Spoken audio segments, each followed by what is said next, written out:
This conference will now be recorded.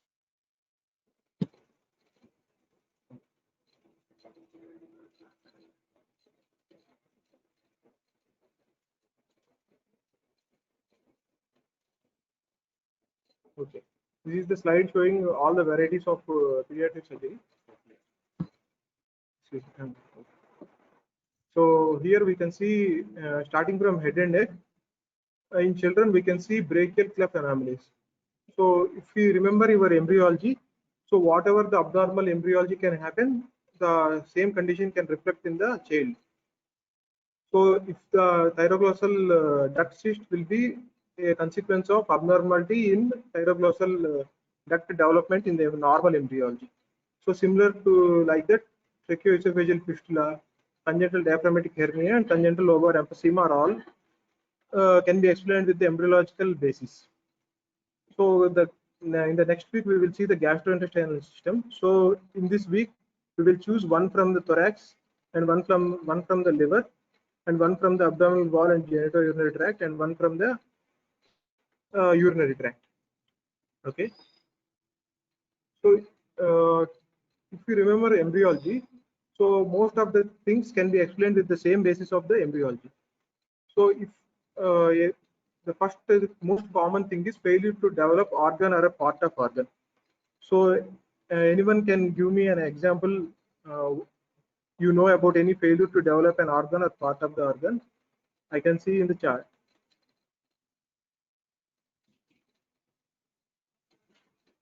So try to be more interactive so that we will be more didactic lecture more than a single way lecture. Okay.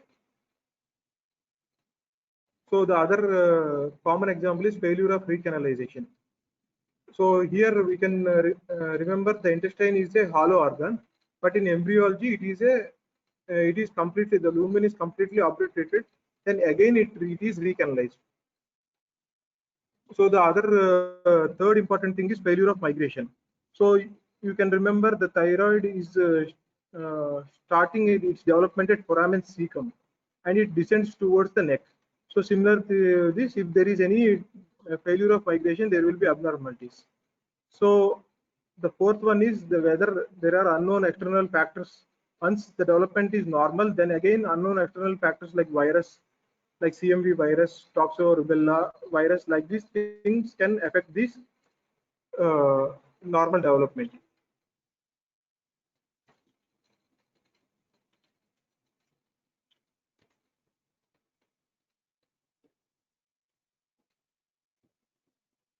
So today we will limit our talk to these four topics.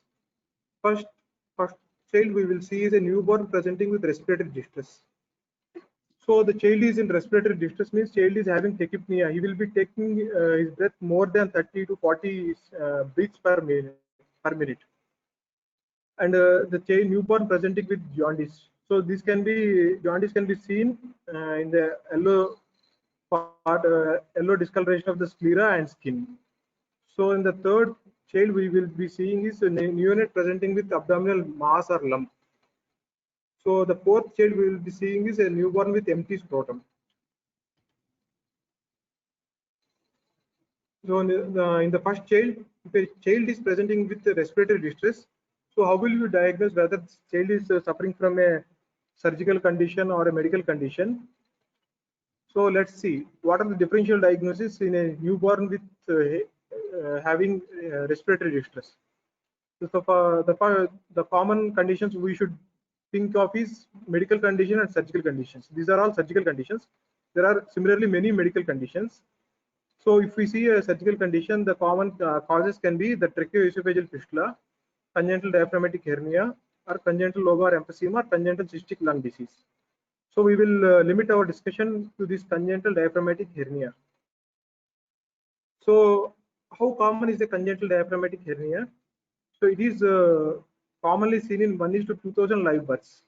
So for every 2000 children, we will see one congenital diaphragmatic hernia. So thanks to the rapid development of antenatal ultrasounds, we will be able to diagnose this prenatally. So but it is associated with high mortality.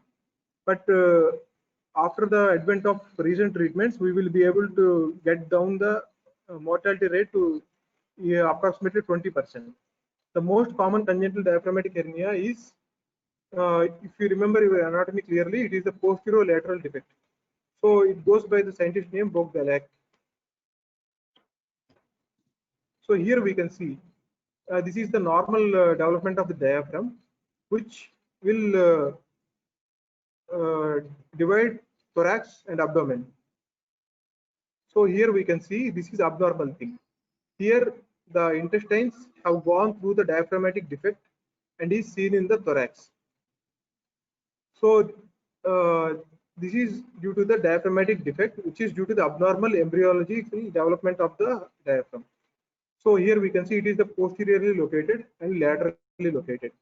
So in comparison to this lung is very poorly developed because of this mass effect. So this is the main pathology in these children. Even though if you place these intestines by doing a surgery back into the abdomen, the lung which is abnormally developed may be permanently abnormal. So that is the main challenge in operating these children.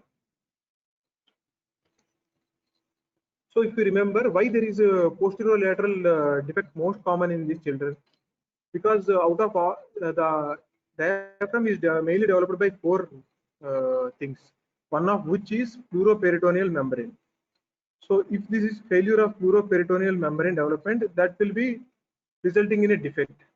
So if you remember in the embryology, the intestines come outside the abdomen and they will rotate and again go into the abdomen. So when they return to the abdomen, if there is a defect, so they will herniate into that defect. So, but the lung development is not still completed. So it will affect, it is leading to the pulmonary hypoplasia. So apart from intestine, there can be many other organs like stomach, liver or spleen. So coming to the clinical presentation, so how will you diagnose, which is the topic of our discussion today. So here the child after birth, usually most of them will be rapidly cyanotic. What is cyanosis? Because baby will be turning into blue and baby will have respiratory distress. So if you do ABG, it will be acidotic blood gases. So these findings, as I said before, because they are due to the mass effect and also due to the pulmonary maldevelopment. And one more important thing which will help in diagnosing this condition will be the abdomen will be flat, whereas in other conditions the abdomen will be normal, because most of the intestine is in the thorax, as is shown in the previous diagram. So the abdomen will be flat or scaphoid abdomen. So coming to what other investigations can help, we don't need high-fi investigations for congenital diaphragmatic hernia. Even a basic chest film will help in diagnosing this condition. So here we can see the intestines in the chest. So compared to the right-sided hernias, left-sided hernias are the most common thing. So this is the X-ray showing congenital diaphragmatic hernia. So here it is a right-sided congenital diaphragmatic hernia, whereas this is a left-sided congenital diaphragmatic hernia. If we see, this is the normal lung on the left side, whereas the right, we cannot see the right lung. Here we can see the herniated intestines. How can we tell these are intestines? See, we can see this ostrae. So like this thing, semi-valvular commitance, everything. Small intestine will have semi-valvular commitance. So we can see this. So this thing will be enough to operate in this child. So next question is when to operate. So we will operate once the diagnosis after birth, once we have diagnosed with the basic chest X-ray. But what is important is medical stabilization. So the child has to tolerate the surgery. For that to happen, we should stabilize the blood gases. So we don't go into the details. Just remember, after medical stabilization, we will operate immediately after birth. So when to operate? Again, we will go into these objectives. As I said before, blood gases. The normalizing of blood gases is important. So the next question is how to operate. So how to operate is the operative management simply consists of a abdominal approach. So even though the intestines are in the thorax, we go by the abdominal approach. and we will close the hernia. Most of them can be closed by primary repair. What is primary repair? We can close them by sutures only, without any mesh. So if in some large defects, we have to place a mesh.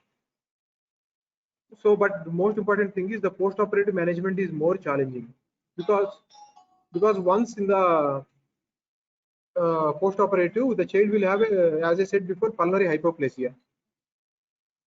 So these should be kept in mind, and post-operative management should be very aggressive.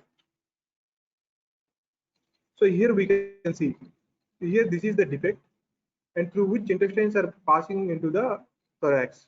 So this is abdomen. We have opened the abdomen, and we are in the abdomen. These are intestines going into the thorax. So we will reduce this into intestines back into the abdomen, and then we will place sutures. So serially, and then close. So next we will see how we will approach with the neonate with jaundice. So with jaundice, the most of the common cause is medical causes. So only rarely we will find a surgical cause. So what are the differential diagnoses of a child presenting, newborn presenting with jaundice? The most common cause is physiological jaundice.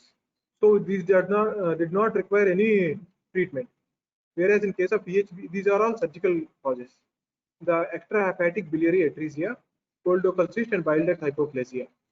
So we will look this on this extrahepatic biliary atresia.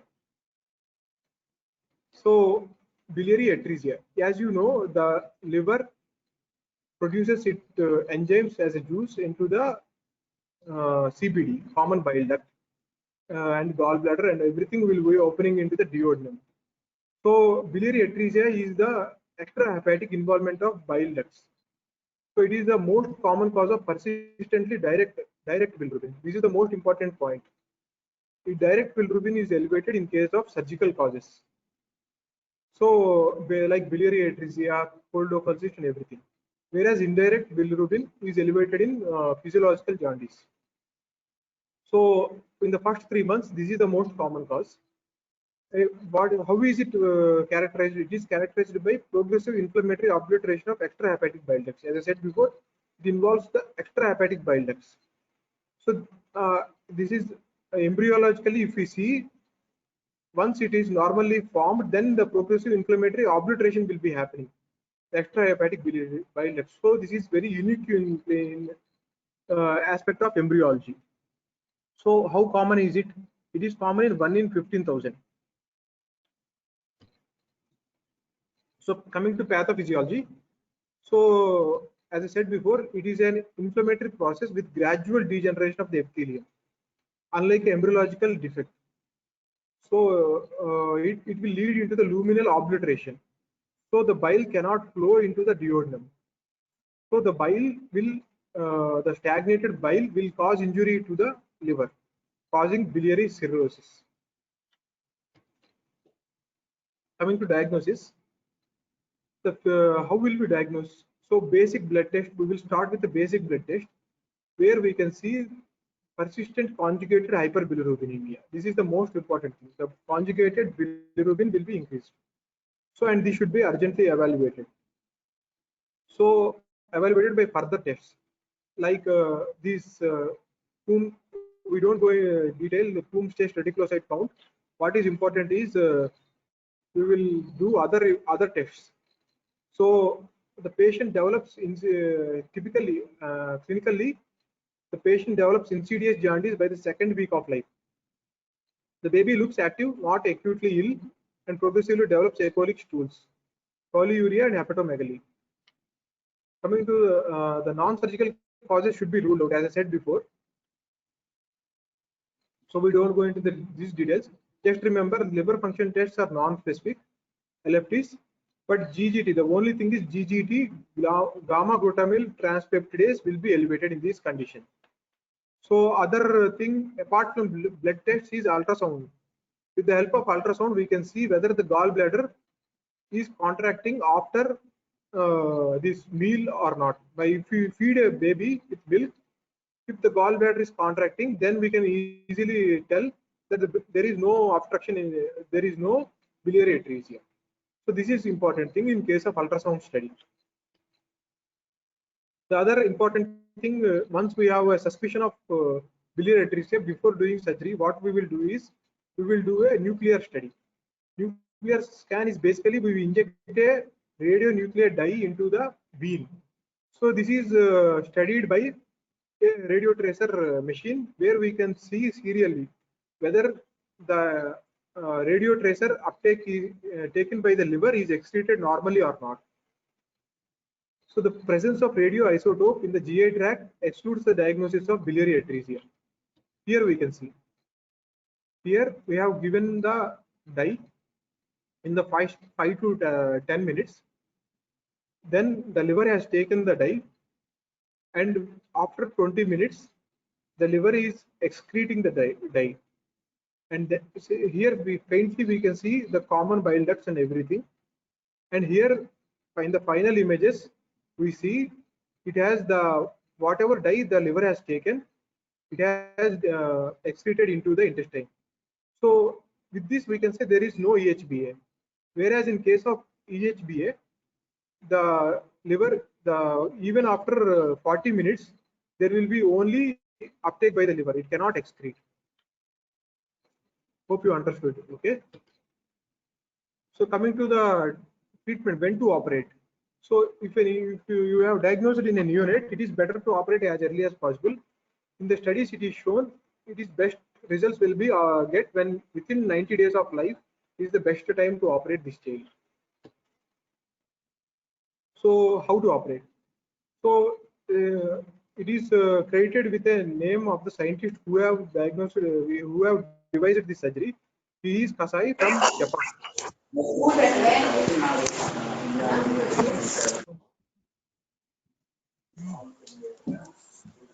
Hello.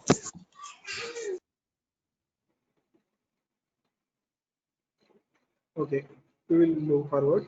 Kasai's photoandrostomy is the name of the surgery we will be doing. I will show the diagrams how we will be doing.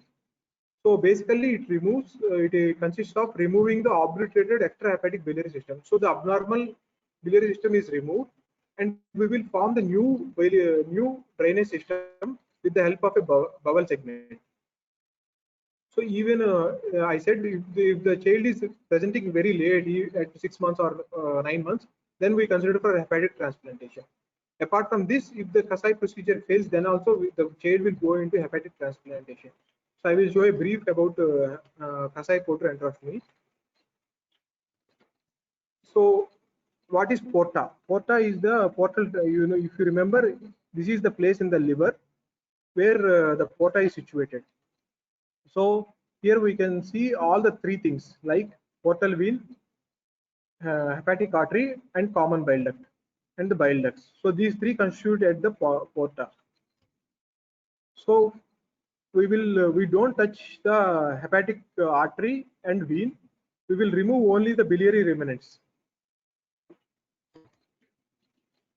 So then we will form the new drainage system with this intestinal segment. So it is called Y loop. Why? Because here we can see this is the one limb of Y and this is the Y. If you see the intestinal markings, this is called Y loop. So it goes by the scientific name Roux-en-Y loop. So then we will anastomose this end of the intestine with this end of the liver. So whatever bile is formed, it empties into this intestine. So the next topic we will be discussing child with flank lump. I hope till now I am clear. Okay, we'll move forward. There are no doubts till now in the chart section. Okay. Yes, Next sir. child will be lump.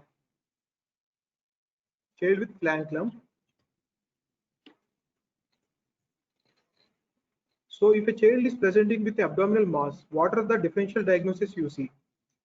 If you see, the majority of them are renal. 55% of them account for a renal mass in case of children, unlike in adults. So other causes are genital like ovarian cyst, or gastrointestinal system. So how frequently we are seeing congenital anomalies in a child? Usually 1%. Usually one child out of 100 child who will be born will have some part of congenital anomalies. Whatever the congenital anomaly will be there, out of this 20 to 30% will be genitourinary tract. Out of this 50% will be hydronephrosis. So what is hydronephrosis? So hydronephrosis is the dilatation of the pelvis of the kidney. So what are the possible causes of this dilatation? Here we can see this is the pelvis. Usually normally the pelvis will be smooth, but there is obstruction here. So that's why it has been dilated.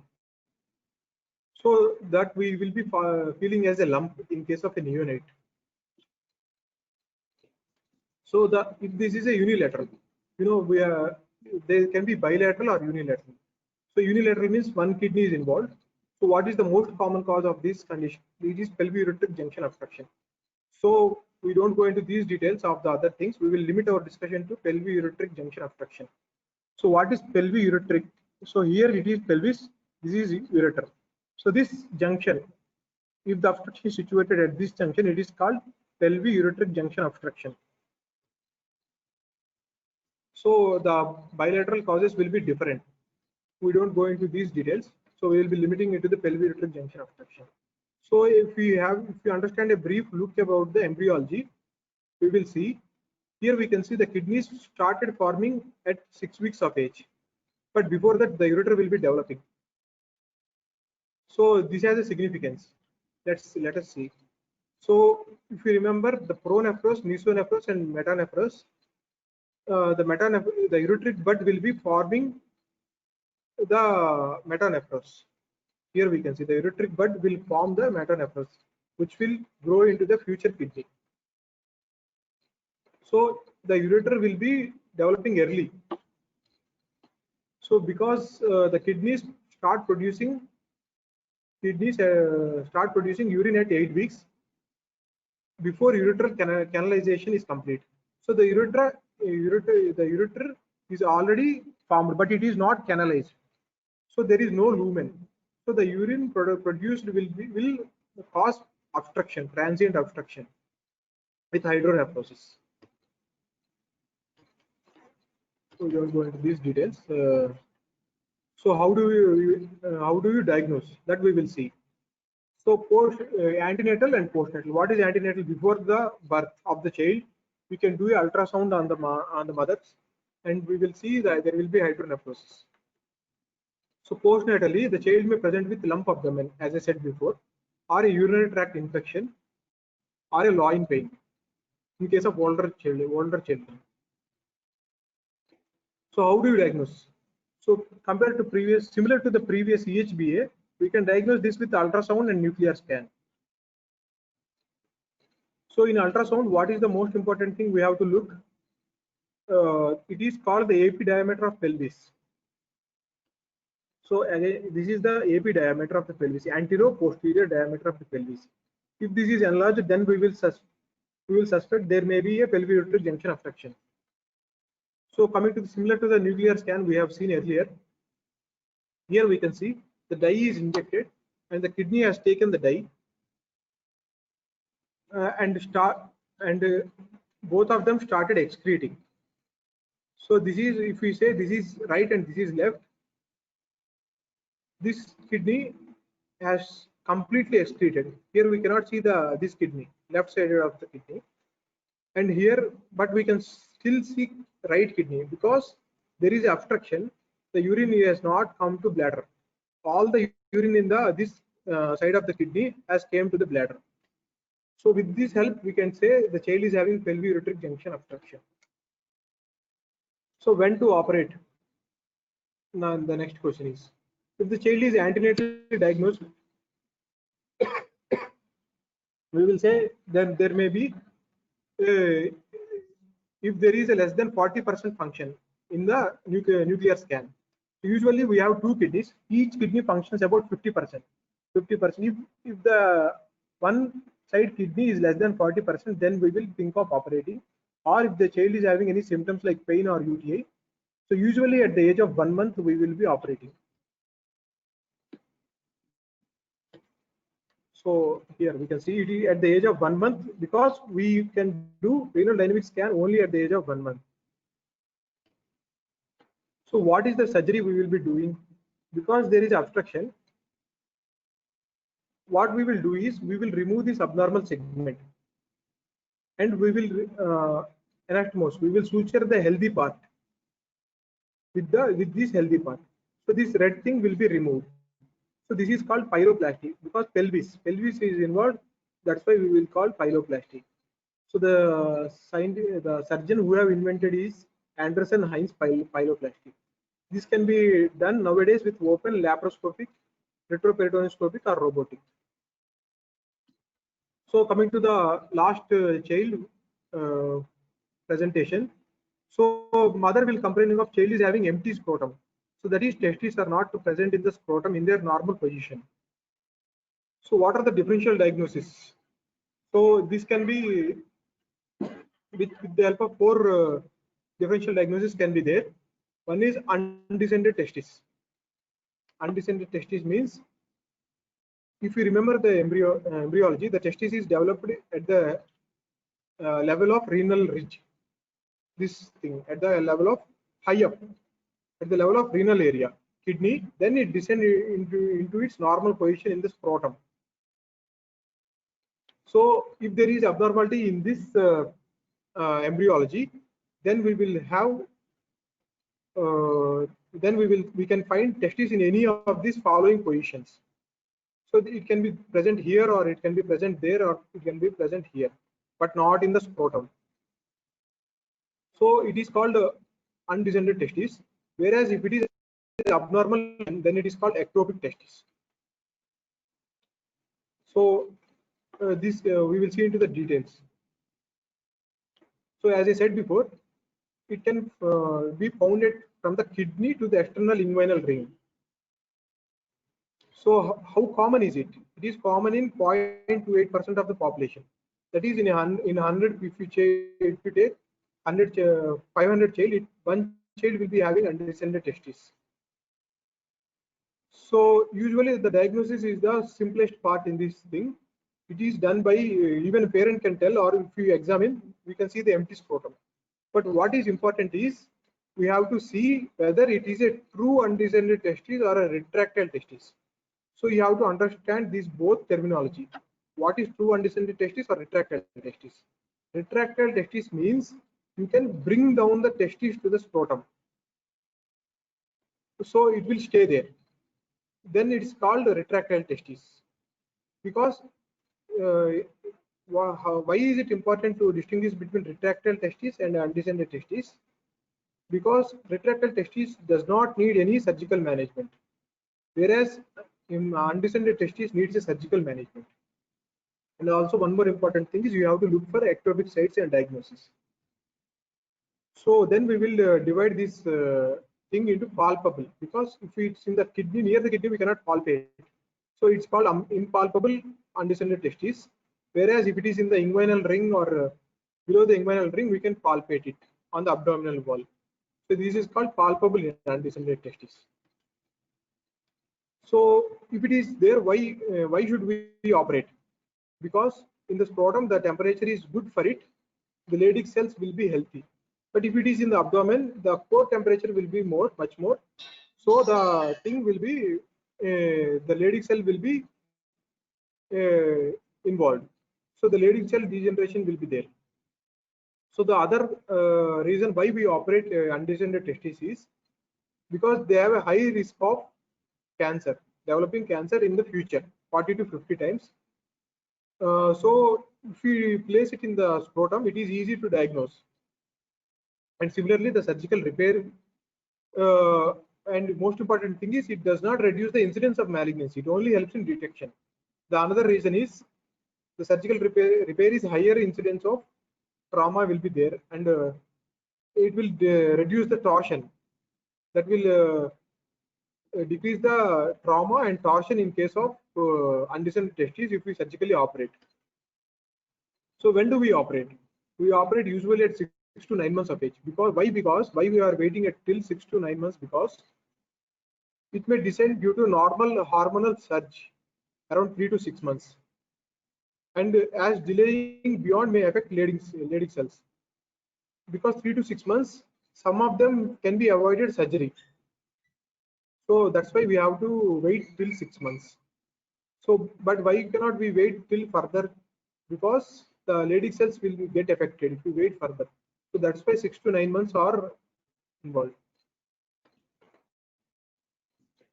So how to operate? So it is approached again through the inguinal technique. So the palpable, if it is palpable with the hand, we can do open surgery. If it is not palpable, then we will do a laparoscopic surgery. The most commonly it will be palpable.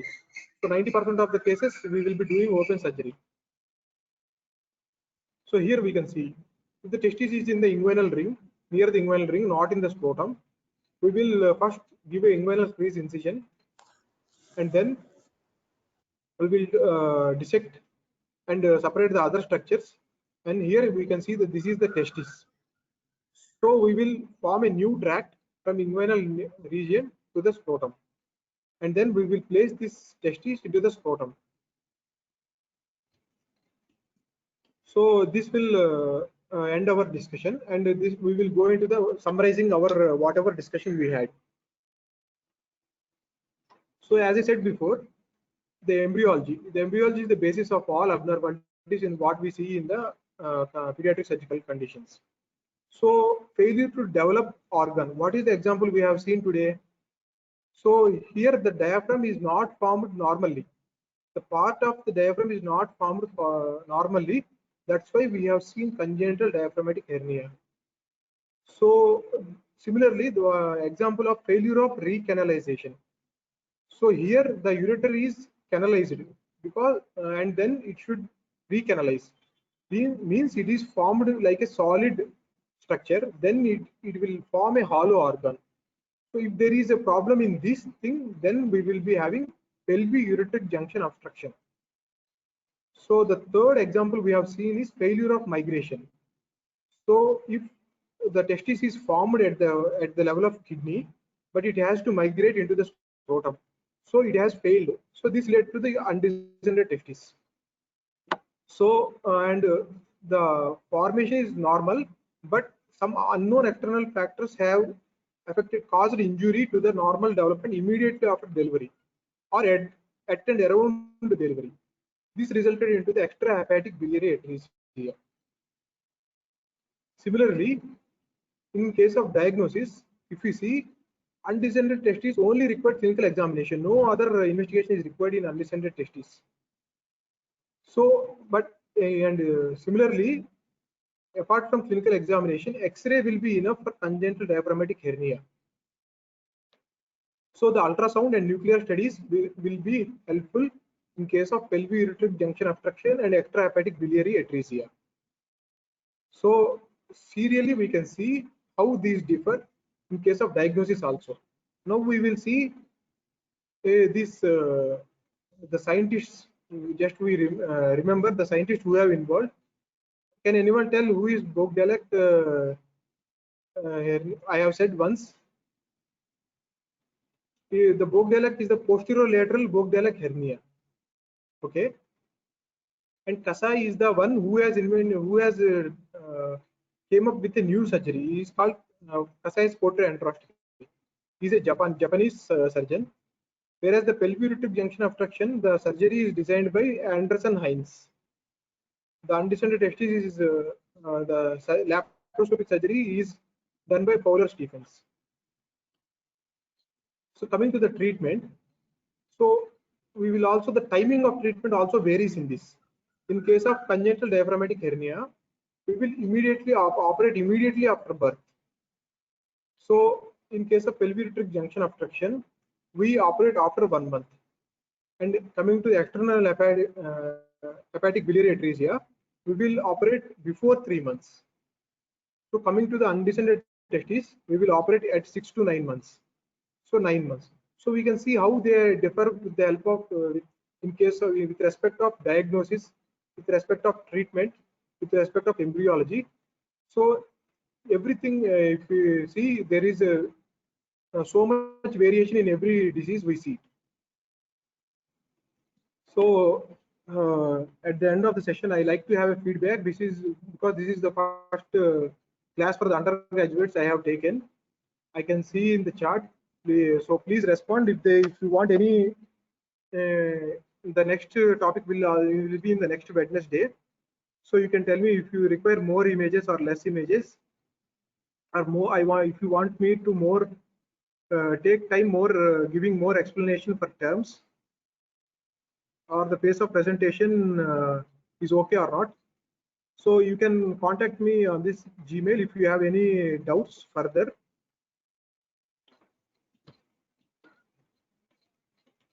So we will go with the trivia today. Today's trivia is, if you have free time, you see this letter from Abraham Lincoln to his teacher, son's teacher. So this is a beautiful letter. So so if you have time, go through this letter. So here he writes to his son's teacher. So he will ask him to be gentle with him, and to teach him it is far more honorable to fail than to cheat, and teach him to learn how to gracefully lose and enjoy winning when he does win, and teach him if you can the wonders of the books, but also give time to ponder the extreme mystery. So all the best for you. Have a nice day. Thank you.